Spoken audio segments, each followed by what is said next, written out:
I'm a fourth generation Austinite, born and bred off 38th Street at Seton. My grandfather was one of the first country western acts to hit it out of the city. Geese and Slaw Brothers. He went to Travis High School. My mother, Texan, class of '86. So part of the southern part of this district is where my family's from. My great aunt lived off Krebs Lane. That was like Thanksgiving and Halloween and all the family holidays. So my roots run really deep in this town. My dad's been a plumber, home builder for almost 40 years, so he's built a lot of the city. Yeah, so very happy, proud Austinite. Have you ran before for a council position? This is my first time running for a race. There was an attempt for like a mock county commissioner in third grade. You know, I ran really hard. Changed my field game though. But no, like in a legitimate sense, no, I haven't. But I've worked on several campaigns for State Representative Celia Israel. I worked for former candidate Mandy Dealey. Worked for Wendy Davis. I went up to Iowa during the presidential candidate primaries for Bernie Sanders. So I've worked on quite a few. I graduated college 5 years ago. So.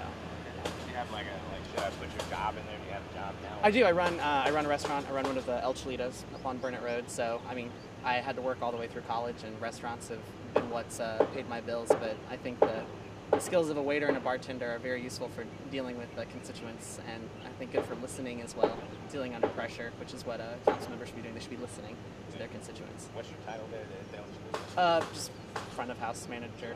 Yeah. So talk about why you're running. I mean, it takes something on me here.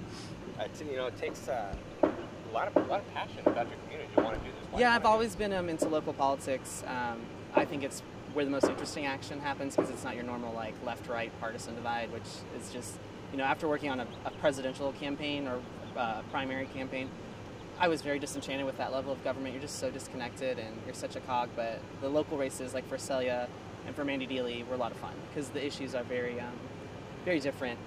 And then back in, June when Alexandria Ocasio-Cortez won in New York, took down a 10-term incumbent, one of the highest membership leaders in Congress, I said, well, why can't I do it? She was a bartender 10 months before at a Mexican food restaurant. I run a Mexican food restaurant.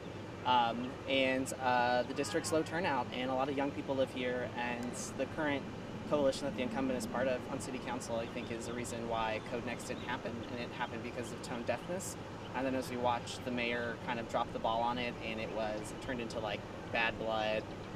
The incumbent says constantly it's the overzealous neighborhoods, which is not my impression when I knock on the doors, that it was the last council, it was the city manager, it was staff members, it was consultants, and that type of dropping the ball. When I was endorsing being on the board of Stonewall Democrats 4 years ago, we were talking about affordability and transportation then, to then 4 years later not see anyone really move the needle significantly.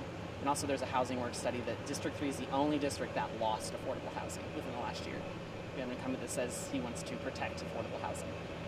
So I was just kind of tired of those disingenuous attitudes and people talking about my rent going up, because I'm one of those working people who have to deal with traffic in a direct way. I'm not a homeowner. I don't have the Tesla I can put on autopilot to take me to work. So I work really hard, and I know a lot of other people do, and I just think there's something special about this election cycle. And when I meet people at the door, they are tired of the status quo at the city of Austin. And, we're only in the third cycle of 10-1, and I think we are continuing to get past this very,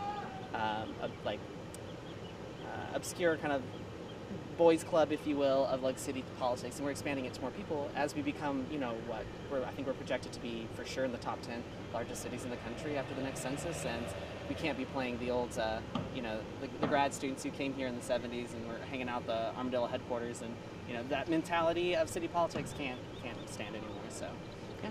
Did you say you supported Code Next, or were you against it? I'm disappointed that the process fails. I think at the end it wasn't a very fair and balanced document, but I'm really upset that the process went wrong when we had council members a year ago saying, hey, let's do this. We had the Planning and Zoning Commission talking about it. And then, as I'm on the campaign trail, I'm hearing some candidates that currently serve, they're saying, oh, well, I never liked any of the drafts. Well, if you never liked any of the drafts, why didn't you change the process? And that seems to me like, I don't think it's the level of like, oh, there's special interests and they're in the pocket of the developers. I wouldn't really go that far. But they do seem kind of tone deaf to the concerns of neighborhoods. And I don't think that this way that we paint, the older folks that live in neighborhoods as being so difficult and cantankerous. I don't think it's true. They've just really been ignored, and we're lucky to have a lot of really engaged citizens in Austin, but, no one paid real good due to them, so I've been kind of disappointed with that. Just get sprayed with water. Maybe. No. It's just my imagination. Yep. Okay, last question. Yeah. What's the biggest challenge in the district? What's something that you would just tackle head on if you got the chance? It's affordability and the lack of housing stock and getting a better plan of, right now we're here off Riverside, and the Riverside master plan, we're looking at a new domain down here, and that's not affordable. The filtering out effect it has where I live just up the street is not good. And what that means is we have to find a way to build that missing middle house, like to get a serious transit corridor, to build a small efficiency apartment to make it possible where you can live without a car, to make sure that we're also building multifamily units with multi-bedrooms. There's a lot of serious things that I think it's our land use code, because right now we're dealing with an outdated, old code that is not preventing or not engendering the needing housing stock that we need, because we need more options. The data shows we just do need to build more, but we need to build it in a smart way that respects people that live on the other side of the river, over in Holly Street or Go Valley, or the folks down in 04, or just in East Congress, down there south of Ben White. We need to respect their neighborhoods too, and we have a possibility. And I think there's a much bigger coalition to do that. And I think we need a new generation of political leaders in the city. We need someone that hasn't been fighting the same fights for 25 years with the same baggage. And we need honest brokers, because the rents are making it hard for people to stay in this district. And the people that are coming in are not, they'll come in no matter what. They have the money to do what they want to do, and they'll get the developments they want. We just need leaders that make sure we're building affordable. We have right density bonus programs. We're looking at tax increment financing in some of the neighborhoods, that we're getting the code to let us go taller than 6-7 stories like these houses here, doing some light commercial developments outside of the urban core. But that's going to mean building a big coalition, and then getting to transportation on top of that. That's a huge concern as well. But I don't think we have the right leadership to build that coalition. What we have is a leader that's kind of obstinate and is finding more enemies than they're finding friends, and making a lot of things difficult. So I think we just, it's time for a 28-year-old to stand up and be the adult in the room, I think. Last question I just thought of. Gentrification. Yeah. You kind of answered some of that just there, but what's the answer to that? It's something we constantly talk about. Oh, we've got a lot of the report that came out, Uprooted, and there were some folks on the council, they didn't really like the idea that it's called localized solutions. It's not a one-size-fit-all thing, which is what we kept perpetuating with the last code next. In this, the zip code we're in right now, the zip code across the river, District 3 is red hot.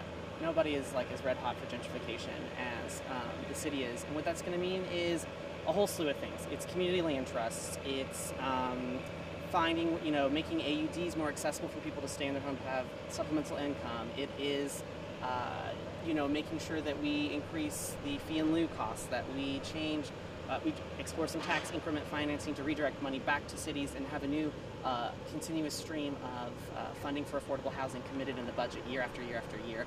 It's having that strike fund to buy some of this extra property, or to buy apartment complexes that come up for sale around here, and keeping them affordable.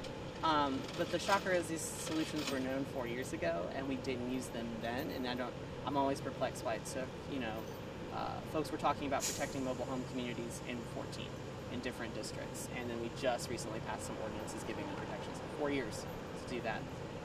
So gentrification displacement is important here. It's also important in 04 and just south of Ben White as well. It's going that direction as well, and what that means is controlling the growth and getting the density and getting the type of B-class apartment complex livings that people want, and building it somewhere. Because if we don't allow for that, what's going to happen is they're going to come buy the cheapest thing that they can, and someone's going to flip it, and the code is outdated, so they'll maximize that, and they'll build another McMansion or something that's out of reach for a lot of people.